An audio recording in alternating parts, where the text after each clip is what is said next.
मैं अमरजीत कुमार आप सभी लोगों को स्पेस एजुकेशन सेंटर में बहुत बहुत स्वागत है और हम उम्मीद करते हैं कि आप सभी लोग स्वस्थ होंगे और मस्त होंगे। हम बताए हुए थे भारतीय संविधान में नागरिकता भाग नंबर 2 आर्टिकल 5 से लेके 11 तक ले आपको बताए हुए हैं और हम बताए हुए थे नागरिकता प्राप्त करने की 5 विधियां। और इस वीडियो में हम बताएंगे कि भारत में नागरिकता समाप्त करने की विधियां, इसके बारे में हम बताएंगे। और हम उम्मीद करते हैं कि आप सभी लोग हमारा वीडियो को बहुत अच्छा से देख रहे होंगे। दोस्तों, आप लोग चाहते हैं कि भारतीय संविधान हम पूर्ण रूप से जानकारी ले और अच्छा से पढ़े, तो आप हमारा चैनल को सब्सक्राइब कीजिए। और आपके भी कोई रिश्तेदार है जो कि उनको भारतीय संविधान के बारे में जानकारी नहीं है और वह अलग अलग अपने नारा लगाता है और वह भारतीय संविधान के बारे में नहीं जानता है, तो आप इस वीडियो को शेयर कीजिए उनके पास कि वह भारतीय संविधान के बारे में अच्छा से जान सके, कि वो कहीं जाए तो अपना हक अधिकार के बारे में वह अच्छा से लड़ सके। और आप लोग इतना समझिए कि जो भारतीय संविधान पढ़ाया जाता है यानी पॉलिटी, तो ये जो UPSC, BPSC, Bihar police, DElEd, SSC, railway, NTPC अलग अलग एग्जामों में यहाँ से सवाल पूछा जाता है। और आप लोग सोचिएगा कि कोई भी आपका दोस्त हो या फ्रेंड हो जो कि एसएससी, रेलवे, जीडी, यूपीएससी या बीपीएससी की तैयारी करता है, तो आप हमारा वीडियो को उनके पास ज़रूर पहुंचाइएगा, क्योंकि आप लोग जानते हैं कि हम भी बीपीएससी का एग्ज़ाम दिए थे जिसमें हमारा भी पीटी रिजल्ट हुआ और अच्छा से हम भी पढ़ाई अभी कर रहे हैं, मेंस की तैयारी चल रहा है। तो हम देरी ना करते हुए वीडियो स्टार्ट करते हैं। हम आपको पढ़ाएंगे भारत में नागरिकता समाप्त करने की विधियां। भारत में नागरिकता समाप्त करने की विधियां कौन कौन है इसके बारे में बताएंगे।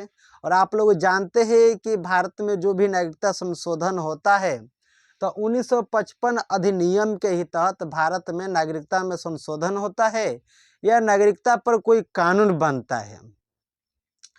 ठीक है, तो हम देखते हैं कि भारत में नागरिकता समाप्त करने की 3 विधियां हैं। कितना विधियां है? 3। एक विधि है परित्याग, दूसरा है खत्म करना और 3 नंबर में वंचित करना। ये तीनों जो विधियां हैं तो 1955 के अधिनियम के ही तहत संशोधन किया जाता है या इसके बारे में विवेचना किया जाता है या बताया जाता है। तो परित्याग है खत्म करना और वंचित करना। हम देखते हैं 1 नंबर की परित्याग क्या है। परित्याग अपने नागरिकता को कैसे कर सकते हैं इसके बारे में हम विवेचना करते हैं। यदि कोई नागरिक स्वेच्छा से, यदि कोई नागरिक अपने स्वेच्छा से नागरिकता अपनी त्याग देता है तो उसे परित्याग कहते हैं। यदि कोई व्यक्ति है और वह चाहता है कि हमको नागरिकता नहीं चाहिए और वह अपना स्वेच्छा से नागरिकता को त्याग देता है तो उसे क्या कहते हैं? परित्याग कहते हैं। जैसे कि मान लेते हैं कि कोई व्यक्ति है और उनके पास जो भी आदत है और वो आदत है और वो सुधार लिया और उसको परित्याग कर दिया, वही कहा जाता है परित्याग। यानी उसको जो नागरिकता है वो नहीं लेगा और वो परित्याग कर देगा, उसे कहा जाता है परित्याग। परित्याग तो बता दिए। अब हम बता रहे खत्म करना। नागरिकता को कैसे खत्म किया जा सकता है? यदि कोई नागरिक किसी दूसरे देश के नागरिकता ग्रहण कर लेता है तो भारत की नागरिकता समाप्त कर दी जाएगी या खत्म कर दी जाएगी। खत्म करना, यदि कोई व्यक्ति है, जैसे कि आप लोग पढ़े हुए हैं कि आर्टिकल 9 है कि आप विदेश में कोई नागरिकता ले लेते हैं तब भारत की नागरिकता खत्म हो जाता है। क्या होता है? भारत का नागरिकता खत्म हो जाता है। कहा जाता है कि सटल त हटल। एक भोजपुरी कहावत है, सटल त हटल। अब कोई व्यक्ति विदेश से नागरिकता लेता है तो यहाँ का नागरिकता खत्म हो जाता है। वही खत्म करना इसमें देता है कि यदि कोई नागरिक किसी दूसरे देश के नागरिकता ग्रहण कर लेता है तो उसका भारत का नागरिकता खत्म कर दी जाती है।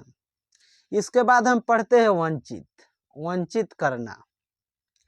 वंचित करना, यदि किसी व्यक्ति को नागरिकता ग्रहण करने के 5 वर्ष के अंदर 2 वर्ष से अधिक सजा होती है तो उसे नागरिकता से वंचित कर दिया जाएगा।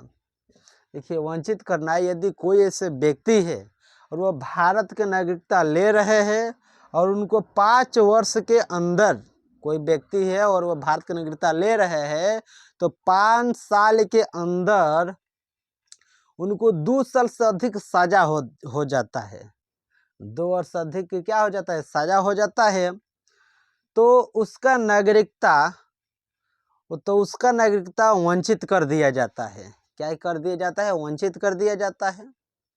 तो आप लोग चाहते हैं कि हमारे भी कोई रिलेशन में है जो कि बिहार एसएससी या रेलवे या बीपीएससी या ओपीएससी या डीएलएड कोई भी इस एग्ज़ाम के लिए तैयारी करता है, तो आप इस वीडियो को उनके पास ज़रूर भेजिए, क्योंकि यहाँ से बहुत सारे क्वेश्चन यहाँ से लड़ता है और बहुत वीवीआई क्वेश्चन भी पढ़ा रहे हैं कि आपको अच्छा से जानकारी हो सके, आप कोई एग्ज़ाम अच्छा से टारगेट कर सके और अच्छा से दे सके।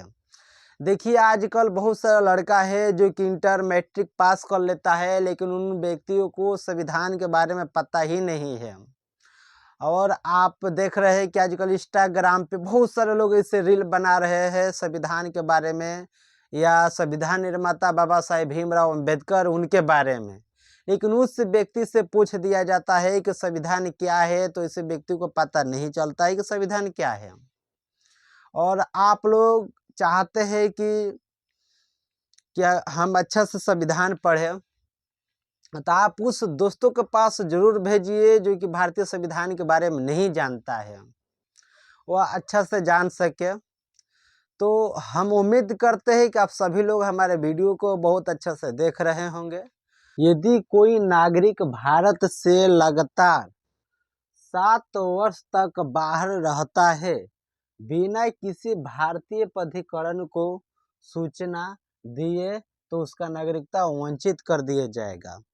यानी कोई व्यक्ति है और भारत से 7 साल पहले वो कहीं अलग रह रहा है, भारत से लगातार 7 साल तक के बिना बताए हुए बाहर रह रहा है और ये भारत में जैसे कि नहीं आ रहा है, नहीं जा रहा है, या इनका फैमिली यहाँ नहीं है और यह सरकार को सूचना नहीं दे रहा है कि हम भारत आ रहे हैं या नहीं आ रहे हैं या कैसे क्या है, तो इसका जो नागरिकता है उसको वंचित कर दिया जाता है।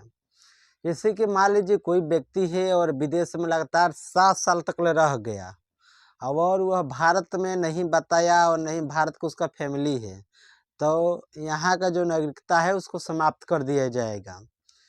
इसका फैमिली यहाँ है तो उसको नागरिकता समाप्त नहीं होगा, इसके बारे में कह रहा है। इसके बाद नागरिकता ग्रहण करते समय गलत कोई दस्तावेज व्यक्ति दे देता है तो उसका भी नागरिकता वंचित कर दिया जाता है। अब मान लेते कोई व्यक्ति है और वह चाहता है कि भारत से नागरिकता प्राप्त कर रहा है और वो गलत डॉक्यूमेंट दे दिया या गलत दस्तावेज दे दिया, तो उनका नागरिकता वंचित कर दिया जाएगा। ठीक है, या ऐसे भी लोगों को नागरिकता नहीं दिया जाएगा जो देशद्रोह या राज्य का मुकदमा वंचित कर दिया जाएगा। ऐसा भी कोई व्यक्ति है जो कि देशद्रोह और राज्य का मुकदमा चलता है उन पे, देशद्रोही का, तो उसको भी नागरिकता नहीं दिया जाएगा, उसका भी नागरिकता का हो जाएगा, वंचित हो जाएगा। इसके बाद हम देखते हैं नागरिकता में कुछ आर्टिकल है जो कि आपको अच्छा से देखना चाहिए। देखिए, नागरिकता जो अनुच्छेद है, अनुच्छेद 15, 16 और अनुच्छेद 19, अनुच्छेद 29, अनुच्छेद 30, ये मौलिक अधिकार है। क्या है? मौलिक अधिकार है। और यह सिर्फ भारत में सिर्फ यह भारत के नागरिक को प्राप्त है, विदेशों के नागरिकता को प्राप्त नहीं है। देखिए, हम बताएंगे मौलिक अधिकार के बारे में, हम बताएंगे आर्टिकल 12 से लेके आर्टिकल 12 से लेकर आर्टिकल हम 35 तक बताएंगे। और इसमें कुछ इम्पोर्टेंट दिया गया है कि नागरिकता देखिए जो नागरिकता है 15, 16, 19, 29, 30 ये जो ऐसे आर्टिकल है जो कि केवल यह भारत के ही लोगों को प्राप्त है, विदेश से लोगों को प्राप्त नहीं है। कह रहा है विदेशी लोगों को क्या है, प्राप्त नहीं है।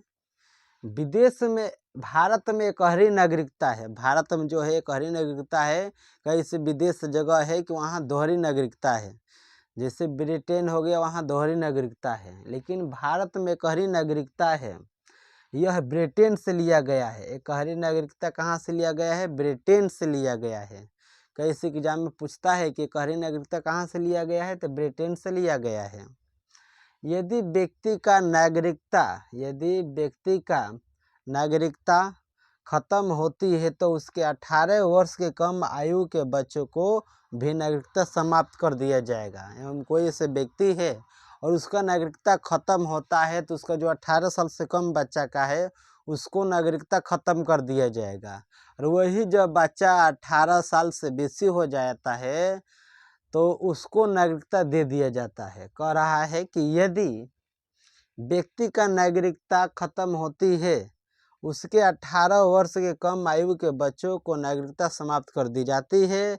जब उसका बच्चा 18 साल के हो जाता है, 18 वर्ष के हो जाता है तो उसको नागरिकता बहुत आसानी से दे दिया जाता है। तो आप लोग ये पढ़ लिए, इतना समझिए कि भारत में एक ही नागरिकता है। कई से एग्जाम में पूछता है।